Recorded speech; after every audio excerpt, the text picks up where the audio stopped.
में ऐसा धरना न पहले कभी हुआ न आने वाले समय में होने वाला। धरना देने वालों ने कटार खा करके अपना प्राणोत्सर्ग किया और दुर्साढ़ा ने खुद ने कटार खाई।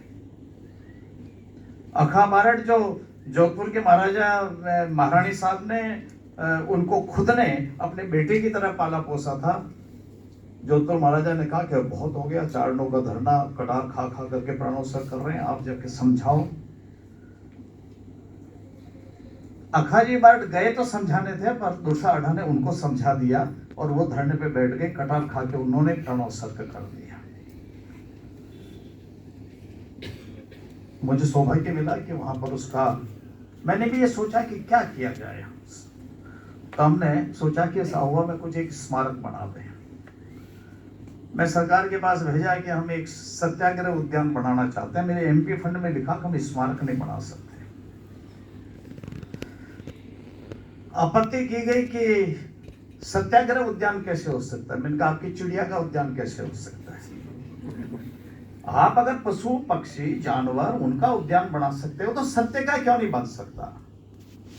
आखिर पार्लियामेंट तक मामला गया और हमने उनसे कहा कि साहब जब उद्यान बन सकता है, कई जगह चिंगाड़े हैं उनका उद्यान बना हुआ है, कई जगह हिरण है उनका उद्यान बना हुआ है, कई जगह चिड़ियों का है, कहीं पर लंगूर का है, कहीं पर शेर का है, कहीं पर रीछ का है, कई जगह भालू का है, तो सत्य का क्यों नहीं हो सकता। तो उन्होंने कहा इसमें ये तो लिखा कि गार्डन बना सकते हो, पर मैंने कहा ये थोड़ी लिखा कि इसमें सत्य नहीं हो सकता। और मुझे सौभाग्य मिला कि दुर्सा जी आढ़ा की मूर्ति भी लगाने का सौभाग्य मिला और अहुआ के धरने का, अहुआ के अंदर एक उद्यान बनाने का मौका मिला। उसका नाम रखा सत्याग्रह उद्यान। अब वहां से यात्रा शुरू होती है। यात्रा शुरू होती है तो हमारे लिए ऑप्शन क्या है। आज के युग में यह विचार करना पड़ेगा कि जब दुर्सा आढ़ा जी को आप याद कर रहे हो तो दुर्सा आढ़ा का युग तो आज नहीं आ सकता, डेमोक्रेसी आ गई। उनकी सीख तो आप ले सकते हैं और उनकी सीख को अगर लेने का काम करना है तो फिर हमको आज की पीढ़ी को क्या वो सब कुछ बता सकते हैं जिससे हम गौरव के साथ आज खड़े हैं। हमारा गौरवशाली स्वर्णिम इतिहास है। ये काम राजनेताओं के लिए एक दिक्कत है, एक तरफ वोट है और एक तरफ ये काम है। तो हमने तय किया कि हम जिंदगी भर चुनाव नहीं लड़ेंगे। तो मेरी रिस्क खत्म हो गई। वीसी साहब मुझे, गुलाब सिंह साहब मुझे सरकार ने बुला करके कहा कि आप सरकार में काम करो। हमने उनसे कहा मैं काम तो कर लेता हूं, पर मैं काम वो करूंगा जो मरने के बाद जिंदा रह सकता है। तो कहा मरने के बाद कैसे जिंदा रहता है। मैं कहा जैसे महाराणा प्रताप रह गया ना, शिवाजी रह गए। तो उन्होंने कहा फिर तो अपना डिपार्टमेंट खुद ही बना लो। मुझे एक विभाग बनाने का अवसर मिला, धरोहर प्राधिकरण। और उस धरोहर प्राधिकरण में हम लोगों ने कहा कि जिस महापुरुष के जीवनी के द्वारा, भाई आपका शेर चीता ये सब धरोहर है, महल माड़िए ये धरोहर है, तो उसमें रहने वाला महापुरुष कैसे नहीं हो सकता धरोहर। और इसलिए जब हमें एक बार यूआईटी का चेयरमैन बनने का मौका मिला, आधा घंटे में हमने कहा कि तारागढ़ पहाड़ पे हम पृथ्वीराज चौहान का स्मारक बनाएंगे। आप कल्पना कीजिए 1100 के आसपास का नायक, 900 साल बीतने के बाद, 1100 साल बीतने के बाद उसका कहीं पर भी 3 फीट की मूर्ति नहीं लगी। अब देश कहां से खड़ा होगा। केवल क्या सर्टिफिकेट लेकर के लाइन लगाने की आवश्यकता है। और जब पृथ्वीराज चौहान का स्मारक बना 1700 फीट की हाइट के ऊपर, मैं आज ईमानदारी से कहता हूं, मुझे सब कहते हैं मैं ऐसा हूं वैसा हूं, कुछ नहीं है। उस पृथ्वीराज चौहान ने मुझे जागीर दे दी, उसने मुझे सांसद बना दिया। सांसद बन गया तो फिर आगे का काम अपने आप चलते रहा। राजा महाराजाओं ने खाली गांव थोड़ी दिए मुझे, तो पृथ्वीराज ने मरने के बाद 1000 साल बाद एक जागीर लाके दी है सांसद। हमने कहा कि क्या यूनिवर्सिटी में पढ़ाया जाएगा क्या। साहब आप पढ़ी लिखी किताबों को पढ़ा सकते हैं, आपके पाठ्यक्रम कौन तय करता है। हिंदुस्तान के एक शिक्षा मंत्री आदेश जारी करते हैं कि आप ऐसा कुछ मत पढ़ाइए जिसमें किसी की पूजा पद्धति का पता लगता हो। तत्कालीन शिक्षा मंत्री ने आदेश जारी किया था। अब अगर ये पता लग जाए कि अकबर और महाराणा प्रताप का मामला, तो अकबर की पूजा का पता लग जाएगा, आप पढ़ा नहीं सकते पाठ्यक्रम के अंदर। तो हमने कहा चलो थोड़े आगे चलते हैं। आप में से ताहिर सेन का नाम सबने सुना होगा। राजा ताहिर, जब मोहम्मद बिन कासिम ने पहला हिंदुस्तान पर हमला किया, खलीफा ने, उसका मुकाबला राजा ताहिर ने किया।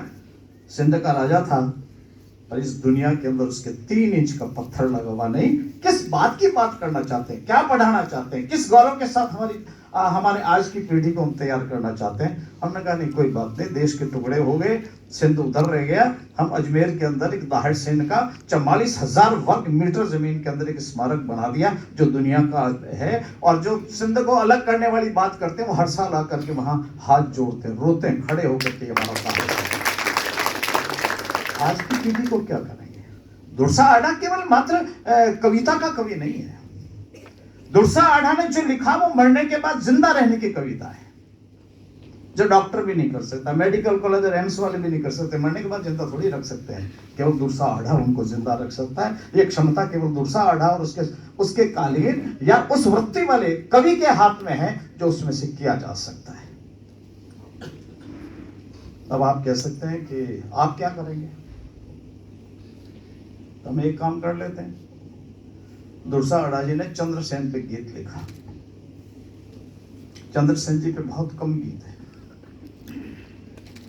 मैं तौर साहब होंगे ना, मेहरानगढ़ ट्रस्ट वाले, नहीं है। तो फिर दुर्सा आढ़ा ने जब चंद्रसेन पे लिखा, आपके यहाँ तो पीठ भी बनी हुई है, मैंने सुना है। एक कोई बहन गर्ग ने चंद्रसेन जी पे काम भी किया है। तो मैं आज आपके बीच में कहते हुए मुझे बहुत हर्ष है कि राजस्थान सरकार ने, मुख्यमंत्री ने जोधपुर के अंदर 4 करोड़ रुपए की लागत से चंद्रसेन का स्मारक बनाने का, और चंद्रसेन जिसका आपने उल्लेख किया, जिसमें दुर्सा आढ़ा के गीत हैं, छंद हैं, आपको वहां मिलेंगे। बात इतनी है कि कोई गलती लालशाही से मत निकालना। कोई एक ठीक से प्रोफेसर साहब या जो भी हो, मैं गुरु मानता हूँ, वो मुझे अगर गाइड करेंगे, मैं कह सकता हूँ दुनिया का बेहतरीन पैनोरमा वो जोधपुर में बनेगा। प्राच्य विद्या प्रतिष्ठान का जो बना हुआ है आपका, ये गांधी शांति प्रतिष्ठान शायद यूनिवर्सिटी के सामने, ये इसके सामने है सर, इसके सामने ही। वहां पर एक भव्य उसका स्मारक बनेगा। जब दुर्सा आढ़ा देशभक्ति पर लिखता है तो दुर्गादास पे लिखता है। दुर्गादास प्रतीक है जोधपुर का। अगर दुर्गादास ना हो तो क्षमा कीजिएगा, औरंगजेब से मुक्ति कभी नहीं मिलती। और सत्ता कब तक चलती? मैं पढ़ रहा था उसमें, मैं अपनी तरफ से नहीं कह रहा हूं, मैं राजस्थानी शब्दकोश में से पढ़ रहा हूं। उसको यह कहा गया है कि सबका एक पूजा पद्धति कर दो। औरंगजेब को कहा कि आप तो एक काम करो, सब छोड़ो, एक धर्म कर दो, और उस मिशन में लगा हुआ था। और दुर्गादास ना होते तो क्षमा कीजिएगा, ना रीति बनती ना नीति बनती। आप और हम सबको भी सुबह से शाम तक वही करना पड़ता जो औरंगजेब ने किया था। परंतु उसकी सत्ता को उखाड़ फेंकने के लिए यदि किसने बेहतरीन काम किया तो दुर्गादास जी ने किया। मैं आपको इतनी बात कह सकता हूं कि शायद आने वाले 6-7 महीने में एक निमंत्रण पत्र मैं आपको भेजूंगा, जिसमें दुर्गादास राठौड़ का मसूरिया पहाड़ी पे स्मारक का उद्घाटन होगा। मैं आपको अग्रिम रूप से उसके लिए आमंत्रित करता हूं। बात दुर्सा जी की है। अब दुर्सा जी को याद क्यों करें? गजानन जी तो प्रोफेसर है, बड़े सलीके से अपनी बात कह रहे हैं। अब दुर्सा जी को अगर आपको स्मरण करना है तो डॉक्टर सत्यनारायण जी कविया आप ही की यूनिवर्सिटी में पढ़ाते थे। मैं सब आपको कोट करूंगा आज। उन्होंने कहा कि आढ़ो दुर्सो हुई अगवाणी, जोत जगानी सथरी जोत, सत्याग्रह धरने दर्शानी, कवि वाणी जनबल नृको। ये कारण ये है कि सत्य की रक्षा के लिए दुर्सा आढ़ा अगवानी बना। और अगर दुर्सा आढ़ा अगर अगवानी न होता तो ये दुनिया के इतिहास में स्वर्णिम अक्षरों से लिखने वाला धरना कभी नहीं हो पाता। हमारा जिन्होंने अन्याय किया उनको एक रत्ती भर नुकसान नहीं पहुंचाया। परहुआ के अंदर जो बना हुआ मंदिर है, उस मंदिर में जाकर के माता जी की जोत करके, कटार खा करके, अपने अंग काट काट करके प्राणोत्सर्ग कर दिया। उसमें से 175 कवियों और खामों का तो नाम मिलता है। गोपाल दास जी ने जिसका दाह संस्कार कराया है दुनिया के कहीं इतिहास में, वो धरना अगर कहीं हुआ तो दुर्सा आडा जी के नेतृत्व में। अगर दुर्सा आडा ना होते तो वो धरना नहीं हो पाता। तो साहब नॉन वायलेंट मूवमेंट करने वालों को तो सारी दुनिया में नोबेल पुरस्कार और ये पुरस्कार वो पुरस्कार स्मारक यहाँ वहां यूएनओ में सब जगह है, दुर्सा आडा क्यों नहीं है? क्या दुर्सा आडा का होना चाहिए स्मारक, नहीं होना चाहिए? होना चाहिए। अच्छा, बैठ के तय कर लो। रिस्क है, और रिस्क यह है कि सत्य के रास्ते पर चलते हुए ये छोटी मोटी झंझटों से मुकाबला करना पड़ेगा। देश कहां जाना चाहता है, किधर जाना चाहता है, ये बात तो आपको तय करनी पड़ेगी। दुर्सा आडा के आयोजन से काम नहीं चल सकता। दुर्सा आडा ने जो कुछ लिखा, दुर्सा आडा ने जो नीति निर्धारण की, जो उन्होंने अपने कार्य के द्वारा मार्गदर्शन किया, उससे जीने का रास्ता तय करने वाले लोगों का यहां संकल्प चाहिए। राम सिंह जी आडा साहब, खाना क्या होगा? आप हमको खाना खिला दोगे, भाषण हो गया, कल अखबार में छप जाएगा, टीवी में आ जाएगा। तो बताओ दुर्सा आडा को जीना चाहिए कि नहीं जीना चाहिए? पक्का? तो हमेशा आप इनका राम सिंह जी आडा का और इनका प्रोफेसर साहब महिपाल सिंह जी और इनका काम करते हो, तो आपका कहना इनको करना चाहिए कि नहीं करना चाहिए? पक्का? अब गुरु जी तय कर लो कि दुर्सा आडा को कहाँ ले जाना है। हमेशा भी ऐसे नहीं है कि आप हमको एक चाय कॉफी पिलाकर आयोजन कर लिया और हम आपको थैंक्स देके चले जाएंगे। मैं चारण हूं जाती ये तय करना पड़ेगा कि दुर्सा आडा, दुर्सा आडा मेरे पुरखे लखाजी बार्ट के अभिनय मित्र थे। मेरे गांव में एक वीडियो साहब आए, वहां आके पूछा कि लखावत साहब का घर कहाँ है? तो वहां तो सभी लखावत है मेरे गांव में। उन्होंने कहा कौन से लखावत साहब? उन्होंने कहा वो एक अजमेर में रहते हैं हमारे और वकालत करते हैं। उनका अच्छा ओंकार सिंह जी लखावत है, वो घर बताया कि वो घर है। उन वीडियो साहब ने मुझे आकर के कहा कि यार मैं आपके गांव गया तो मैंने देखा आप एक ही लखावत हो। मैंने गलती से पूछ लिया लखावत साहब का घर कहाँ है? उन सब ने ये कहा कौन से लखावत साहब? तो मैंने आपका नाम बताया, तब आपका घर बताया। मैं आपको ईमानदारी से बताता हूँ, मैं इतना उद्वेलित हुआ उस विषय को लेकर के कि क्या सबको एहसास है कि वो लखावत है, लखाजी के वंशज हैं। गजानन जी ने भूमिका लिखी है मेरी किताब पे। लखाजी जो दुर्सा जी के बहुत अभिन्न मित्र थे, उन पे मैंने एक किताब की, लगभग मुझे 8-10 साल उस किताब पे लगे। परंतु मैंने एक काम किया है कि जिस दिन मेरी किताब प्रकाशित हुई, यदि 2 महीने का बच्चा भी पैदा लखावत के परिवार में था 4 गांवों में, मैंने उसके पीछे वंशावली दी उस सबको, ताकि ये कह सके मैं लखावत हूं। तय करो दुर्सा आडा का नाम लेके आयोजन करके, तय करो ना, हिंदी वाले तय करो, और घबराने की क्या जरूरत है? हिंदी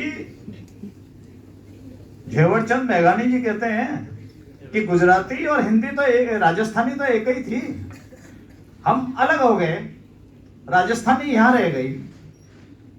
तय करो कि दुर्सा आडा हमारा प्रतीक होगा राजस्थानी को विश्व में मान्यता दिलाने के लिए, विश्व में सम्मान दिलाने के लिए। दुर्सा आडा हमारा एक तरह से उदाहरण होगा। मैं सुप्रीम कोर्ट में बहस करते समय जैसे लॉ को साइट करता हूं, दुर्सा आडा को आप साइट करिए। हमारे को पूछते हैं आपकी उम्र क्या है? अरे भैया तेरी मात्रा ही नहीं जानते थे, हमसे क्या पूछते? पिछले दिनों मेरे पास एक स्कॉलर आई कि मुझे पीएचडी करनी है चांद संस्थान में, तो मैंने कहा अमर सिंह राठौर पे करना। तो कहने लगे सब कहाँ क्या मिलेगा? मैं चिंता मत कर, करा देंगे। उदयपुर यूनिवर्सिटी में लगा, उन्होंने कह दिया नहीं नहीं नहीं, वो तो राजस्थानी में थे, अमर सिंह पे जो कुछ लिखा गया। मैं यूनिवर्सिटी में गया, उन प्रोफेसर साहब से कहा कि साहब अमर सिंह राठौर होगा, उसमें आपकी हिंदी तो थी नहीं ना, मैं क्या करूं? आपका जन्म कितना है, आपका विकास देख लीजिए, आप हमसे पूछ रहे हो। मैं आज आपसे कहना चाहता हूं कि राजस्थान के यशस्वी इतिहास को अगर आपको बचा करके रखना है तो आपको दुरसा आढ़ा को तो माध्यम बनाना पड़ेगा, क्योंकि आप सीधी सीधी बात नहीं कर सकते। कईयों का ट्रांसफर का झगड़ा, कईयों का प्रमोशन का होगा, कईयों के इंक्रीमेंट का झगड़ा होगा, मैं उसमें डालना नहीं चाहता। पर मैं कहता हूं कि दुरसा आढ़ा को हम अगर एक माध्यम बनाते हैं, और वो इसलिए उनको मानना पड़ेगा कि अभी उनकी और दुरसा आढ़ा की एक ही मत चल रहा है। अभी दिल्ली वाले दुरसा आढ़ा के रास्ते पर चलने को तैयार है। जोधपुर यूनिवर्सिटी तय कर ले कि उनको रास्ता बता दे, तय करो। और इसलिए मेरा ये कहना है कि दुरसा आढ़ा को स्मरण करने के लिए जब गिरधरदान जी ने लिखा कि रहसी बात जिते धर रहसी, बैसी पता तना बखान, ऐसी कथा घुमर धर उर्मे, कैसी भले भलो कवियान। जब तक ये धरती रहने वाली है, इन कवियों को दुरसा आढ़ा के बारे में कहना ही पड़ेगा, अगर उनको अपने अस्तित्व के साथ में, अपने स्वाभिमान के साथ में कोई बात रखना है। और वो यशस्वी क्यों हो गए भाई? दुरसा आढ़ा ने वेद क्षेत्री लिखी। समालोचकों की कोई कमी नहीं है जिन्होंने ये कह दिया ये दुरसा आढ़ा की लिखी हुई नहीं है। इतना विद्वान कहां से हो गया? पर दुरसा आढ़ा की वेद क्षेत्री के आधार पर मुझे आपको सूचित करते हुए आनंद की अनुभूति हो रही है कि वर्तमान की सरकार ने, भजनलाल जी की सरकार ने, इसी जिस महाराणा प्रताप पे दुरसा आढ़ा ने लिखा है उस पे 100 करोड़ रुपए लगा करके हम प्रताप का, महाराणा प्रताप का सर्किट बना रहे हैं, उसमें दुरसा आढ़ा मिलेगा।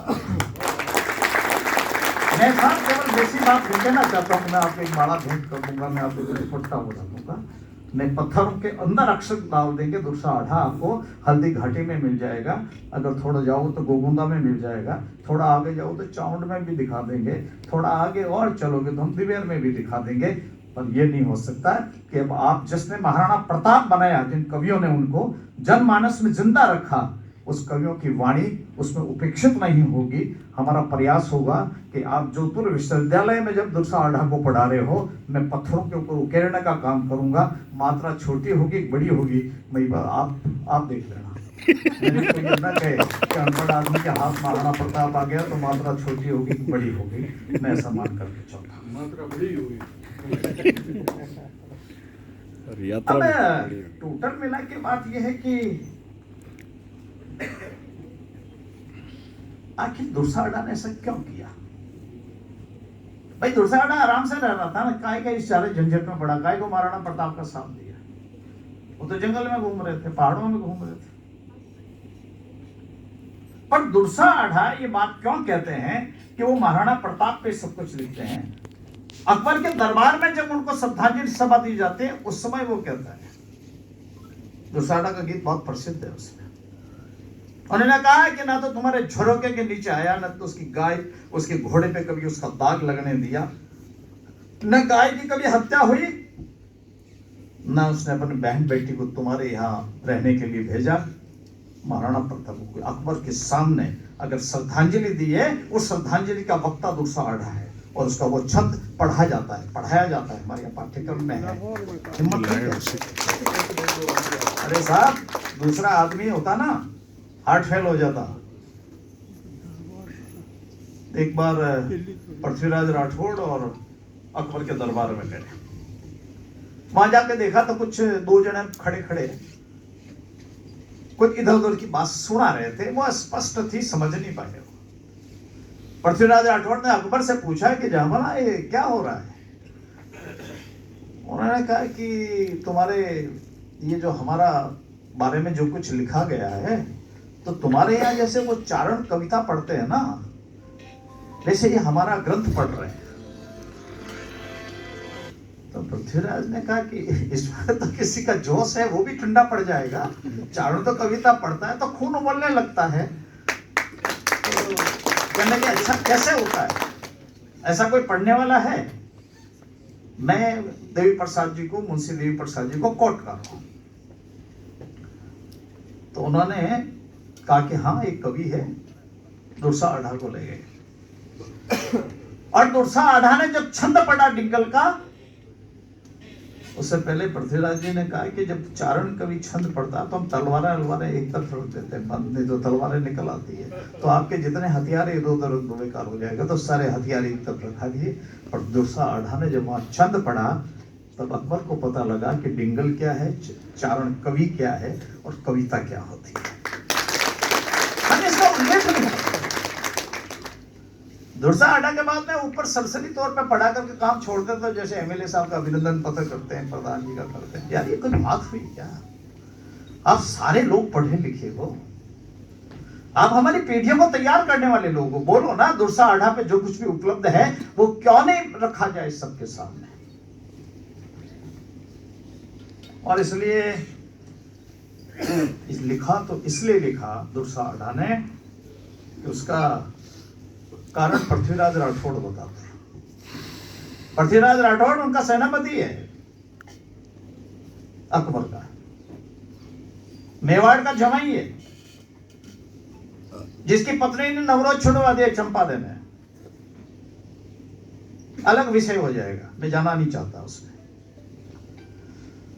और पृथ्वीराज राठौड़ लिखता, देखिए दुर्सा आढ़ा क्यों ये सब कुछ करता है। वो कहता है, नर जेठ निमाणा निलज नारी, अकबर गाहक बट अबट, चौहटे तिण जायर चित्तोड़ो, बेचे किम रजपूत बट। जहां पर मानहीन पुरुष और निर्लज स्त्रियां हैं और जैसा चाहिए वैसा ग्राहक अकबर है, उस बाजार में जाकर चित्तौड़ का स्वामी प्रताप सिंह रजपूती को कैसे बेचेगा, ये कारण है। तो दुर्सा आढ़ा ऐसा थोड़ी था कि कोई किसी खेत के लिए या किसी गांव के लिए उसने छंद लिख दिए महाराणा प्रताप के ऊपर, बिड़द छत्र लिख दी। उसका अंतर समझने की कोशिश करिए। एक तरफ अकबर था, दूसरी तरफ महाराणा प्रताप था। एक तरफ वो व्यवहार था जहां हमारी मान मर्यादा, धर्म, पूजा, मातृशक्ति कोई सुरक्षित नहीं थी। तो फिर दुर्सा आढ़ा बिड़द क्षेत्री लिखते हैं। और कवियों की भी कमाल है। कवि तो ये कहते हैं नहीं ये तो शायद दुर्सा जी ने लिखी नहीं होगी। अरे भाई मुझे कविता नहीं आती तो मैं फालतू की बात काहे को करूं। मैं कहता हूं कि विद्वानों को अगर आपने समय रहते हुए अगर उस कालखंड के कवियों को अगर आपने सुरक्षित नहीं रखा, पढ़ाया नहीं, उस पर काम नहीं किया, तो क्षमा कीजिएगा, इतिहास के साथ अन्याय होगा। हमारा पढ़ने का कोई मतलब नहीं है। मैं अगर भाटे चूना में जाकर अगर जांबाजी का स्मारक बना रहा हूं तो काय के लिए कर रहा हूं।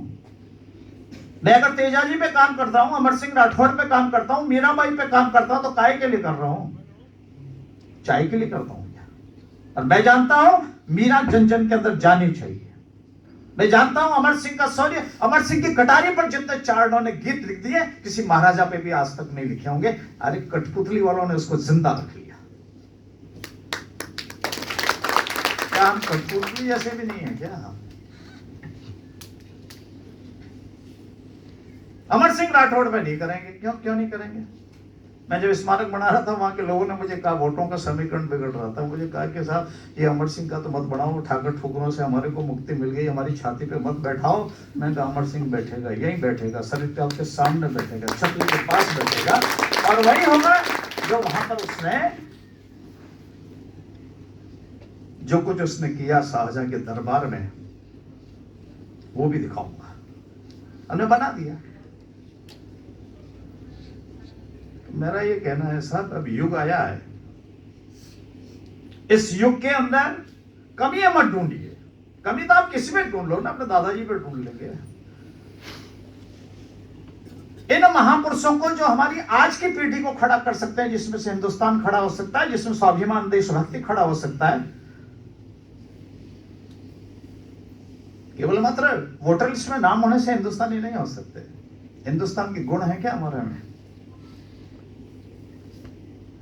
वो इनमें से खड़े करने के नाते आवश्यक है कि हम इन महापुरुषों को, इन कवियों को उसमें पढ़ने के नाते हम कुछ काम करें। तो एक तो अकबर का वो रास्ता बता दिया जो क्या धंधा करता था, और दूसरा ये किया कि रहीम खान खाना की जो बेगम थी वो इस युद्ध के दौरान कहीं इधर फंस गई बीच में। ये महाराणा प्रताप था जिसने सुरक्षित उस खान खाना की पत्नी को वापस भिजवाया। वरना क्षमा कीजिएगा, मोहल्ले में हमारी बहन बेटी भी सुरक्षित नहीं है। तो प्रताप यूं नहीं है, प्रताप कोई मेडिन नहीं है कि किसी फैक्ट्री में पैदा हो गया। भारत का संस्कार उसमें दिखता है, भारतीयता दिखती है। हिंदुस्तान के दर्शन महाराणा प्रताप में किए जा सकते हैं। और हिंदुस्तान दिखाना है तो आपको पढ़ाना पड़ेगा, आपको उसकी व्याख्या करनी पड़ेगी, युगानुकूल बताना पड़ेगा। कोई रिस्क नहीं है, मैं आपको गारंटी से कह सकता हूं। अब आने वाले 100, 200, 500 साल तक तो महाराणा प्रताप ही पढ़ाना पड़ेगा। तो आप काय को पीछे रह रहे हो जोधपुर यूनिवर्सिटी में।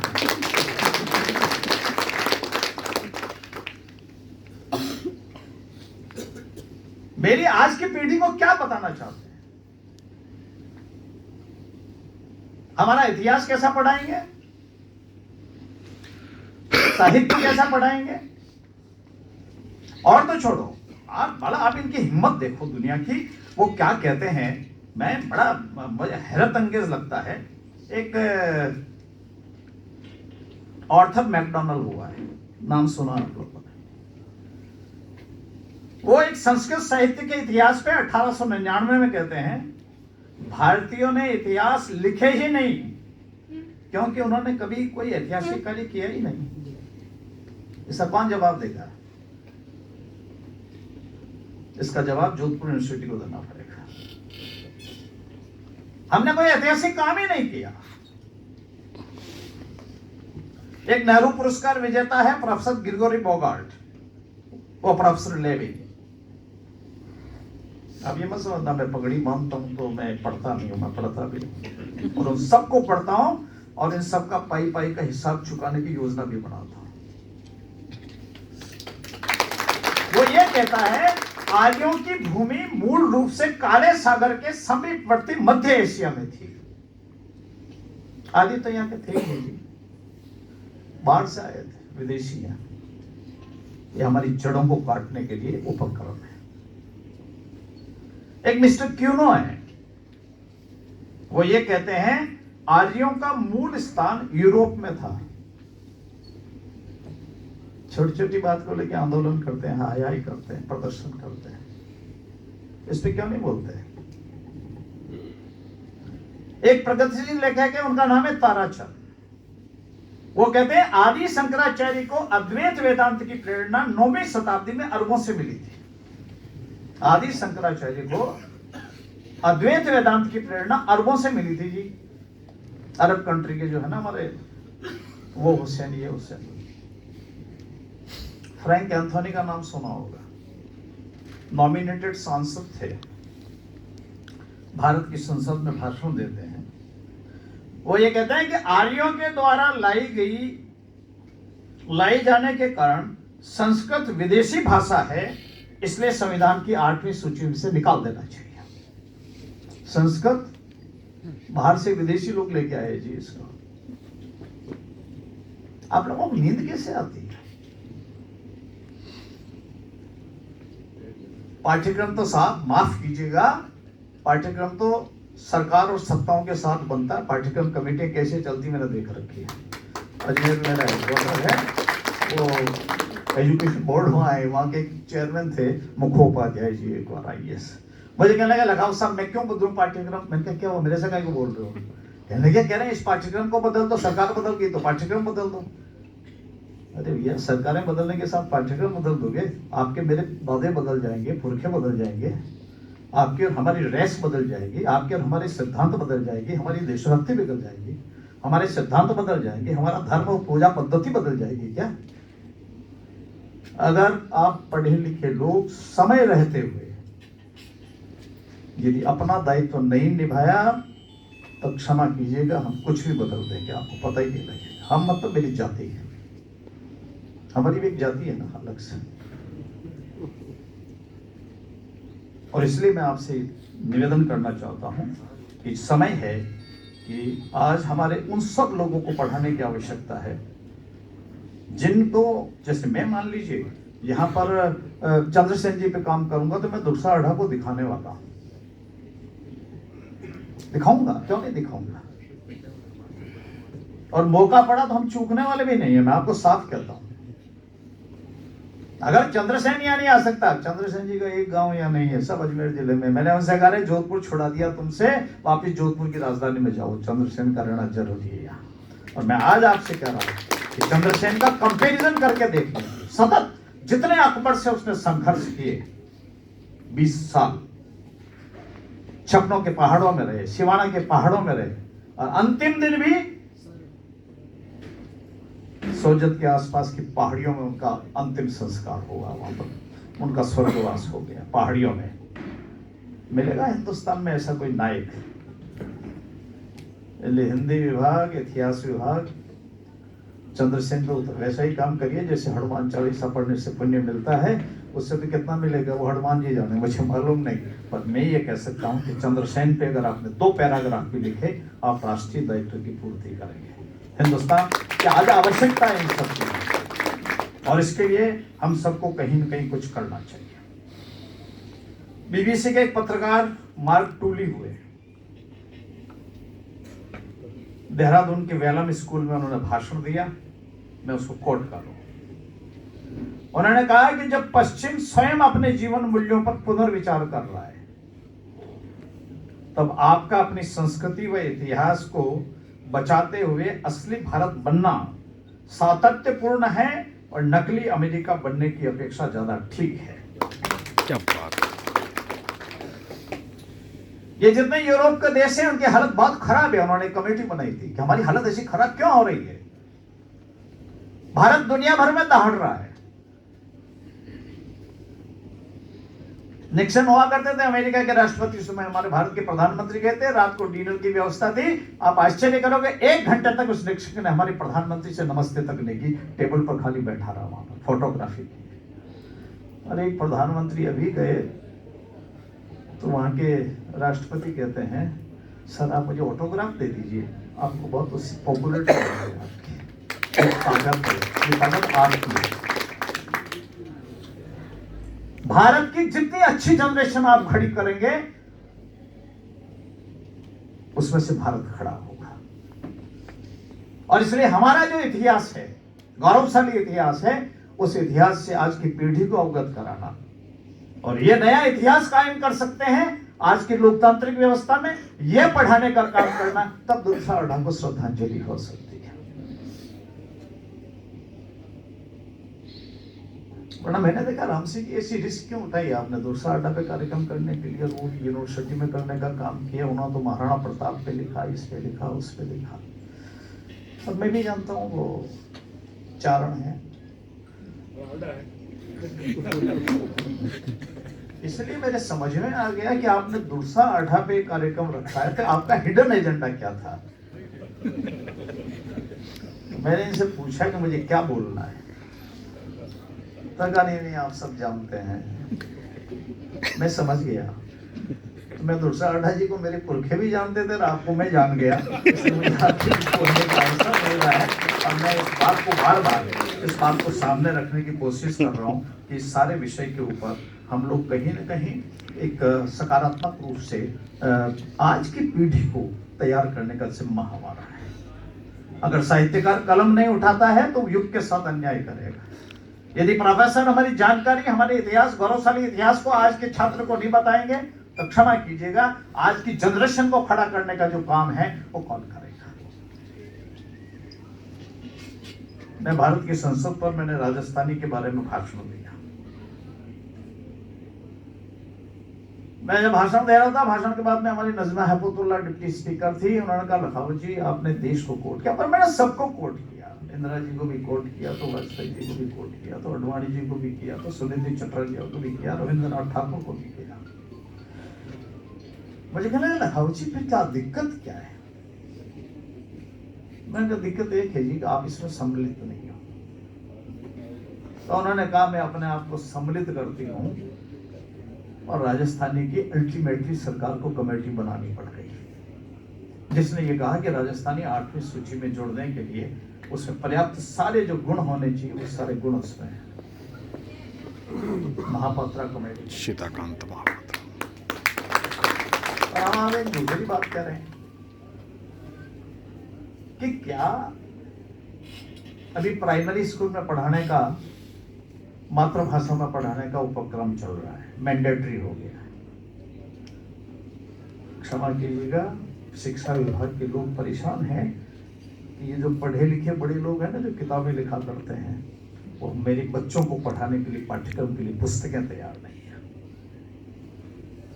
आज उन बच्चों की मातृभाषा में लिखने का काम कौन करेगा? अगर दूसरा आडा होता तो हम कहते हैं कि आप एक बार जी कविता और लिख दो।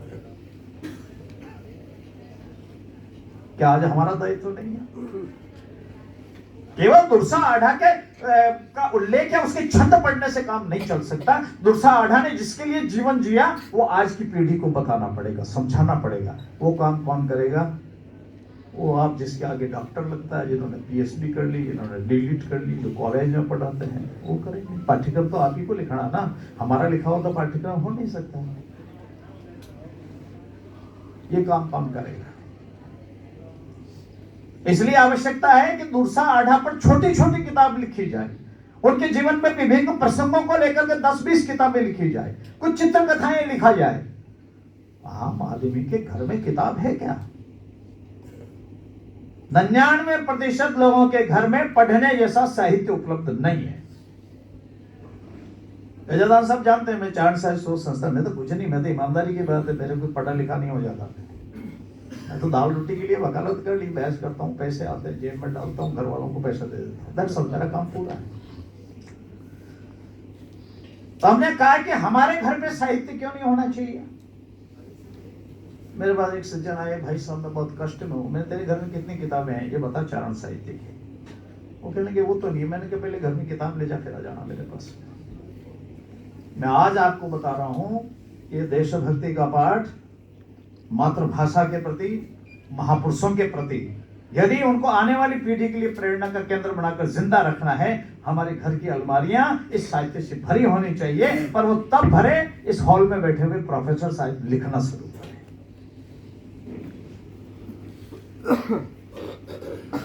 आम आदमी के समझ में आए वो तब तक आप नहीं लिखेंगे, आम आदमी के लिए उपयोगी होगा जब तक आप नहीं लिखेंगे। आप अधिकृत हो साहब, आपके पीछे डॉक्टर लिखा जाता है, आप यूनिवर्सिटी में पढ़ाते हैं। और इसलिए मैं आपसे फिर निवेदन करना चाहता हूं कि आज सबसे ज्यादा जो संकट है वो है बाजार और घर के अंदर सद साहित्य उपलब्ध नहीं है, हमारा इतिहास उपलब्ध नहीं है। इसलिए मनोहर कहानियां और सत्य कथाएं हमारे घरों में, हमारे ड्राइंग रूम में आकर के पड़ी रहती है। मैं ऐसा मान के चलता हूं कि जो दुर्साजी आढ़ा ने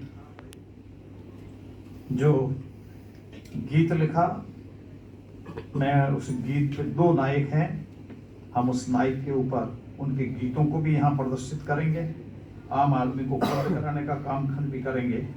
और आखिर में एक बात के अपनी बात को पूरी करता हूँ। मनोहर शर्मा और झवेरचंद मेघानी लिखते हैं, कोट कर रहा हूं, गुजराती व राजस्थानी भाषाएं 16वीं शताब्दी से अलग अलग हुई है। इससे पूर्व ये दोनों एक ही रूप में थी। मतलब समझ गए ना? ये जो पड़ोसी है ना भाई, और हम जो बोलते हैं वो एक ही है, एक ही थी। आज हम कहाँ हैं? हमारा लिखा हुआ कहाँ है? मेरे छात्र को पढ़ाता कौन है? और इसलिए एक ही इलाज है, इसका एक ही इलाज है कि रात को सोने से पहले प्रोफेसर साहब राजस्थान के जो कवि हैं, राजस्थान के महापुरुष हैं, राजस्थान के प्रेरणा स्रोत है, उस पर लिखे। अब ये फोगट का काम है, और आप कॉलेज में पढ़ाते हैं तो पैसा मिलता ही है ना भाई। मैं करता हूँ काम, मुझे ईमानदारी की बात है, सरकार तनख्वाह देती है और मैं काम करता हूँ, उससे ज्यादा तनख्वाह देती है। तो मैं काम करता हूँ रात दिन। मैंने क्या सोचा? मैंने सोचा मैं भाटे पे इतिहास लिखूं। मुझे कोई कह रहा था आरपीएससी में सवाल पूछते हैं, ये पूछते हैं, मैंने जाएंगे कहाँ बच्चों? जब लिखने वाले नहीं लिखे, मैं भाटों पे इतिहास लिखवा देता हूँ ना, मेरा क्या करेंगे? इसलिए इन महापुरुषों पे, चंद्रसेन पे, दुर्गादास पे, आप में से कोई प्रोफेसर हमको तैयार करके दे। हम इन सब पे काम कर रहे हैं और इस बार हम ऐसी उम्मीद करके आप चलिए कि अभी लगभग हम इस साल के अंत तक हम राजस्थान में 100 पैनोरमों की संख्या को पूरा कर लेंगे। महाराणा प्रताप पे 100 करोड़ रुपए लगा करके महाराणा प्रताप सर्किट का काम हम चालू कर रहे हैं, तो दूसरा अढ़ा तो होगा ना। अब आपके वो शब्द चाहिए जिसको मैं वहां उकेर सकूं।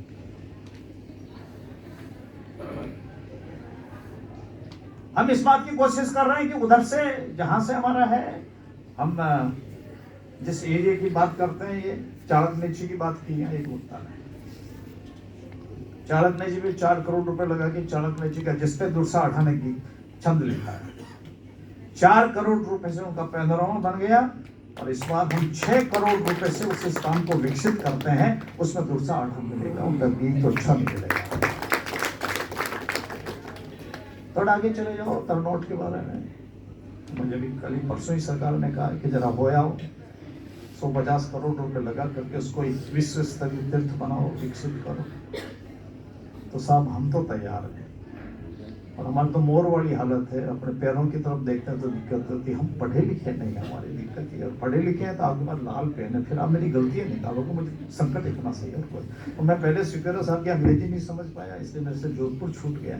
अब मैं काम करूंगा और आप लालशाही से मेरी फिर गलतियां निकालने लग जाओगे तो मैं किसके सामने अपील करूंगा। मैं आज आपके सामने अधिकृत रूप से हाथ जोड़ के निवेदन करना चाहता हूँ, दुर्सा आढ़ा और दुर्सा आढ़ा की परंपरा के सब कवियों पर उस पर लिखिए आप, उसको स्मारक के रूप में खड़ा करने का काम आज नहीं तो कल और कल नहीं तो परसों हम खड़ा करेंगे। आज की पीढ़ी के सामने दिखाने के लिए ऐसा कर देंगे कि उनको केवल किताब खरीदने के राजस्थानी ग्रंथागार में जाने की जरूरत नहीं है। उसको पत्थरों पे लिखा हुआ मिलेगा, उसको आपको 3D में मिलेगा, 2D में मिलेगा, 4D में मिलेगा। तो मैं इतनी सी बात, मैं नहीं चाहता मुझे राम सिंह जी ने क्यों बुलाया, कैसे बुलाया, खाना खिलाना इनके हाथ में खिलाएं ना खिलाएं इनकी मर्जी है। मुझे जो लगा, यदि मैं आज आपके सामने ये विषय नहीं रखूंगा, और मैं कोई रिस्क नहीं दूंगा, मैं चुनाव नहीं लड़ता हूँ, मेरे बिगड़ने के लिए कुछ है नहीं मेरे पास में। मैंने इसलिए रखी, मेरा दायित्व तो समझता हूँ मैं चाह रहा हूँ।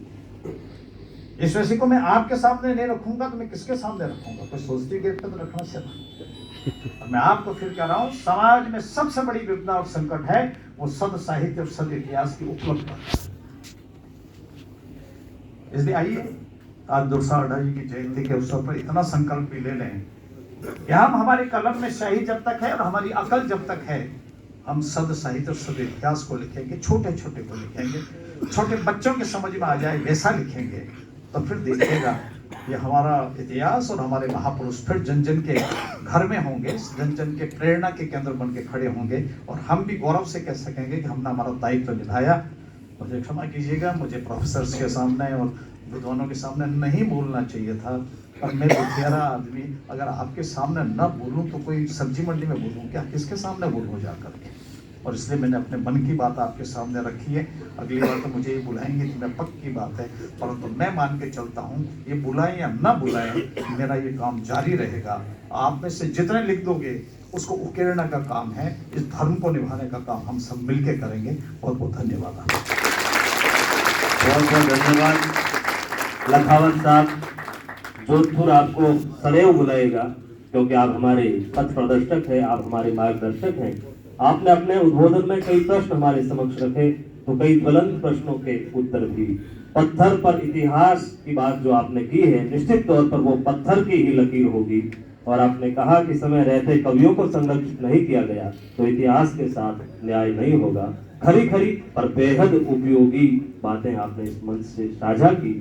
साथ ही शोध के कई नए आयामों पर भी आपने चर्चा की। पुनः आपका हिंदी विभाग और दुर्सा आढ़ा फाउंडेशन की ओर से बहुत बहुत आभार, धन्यवाद।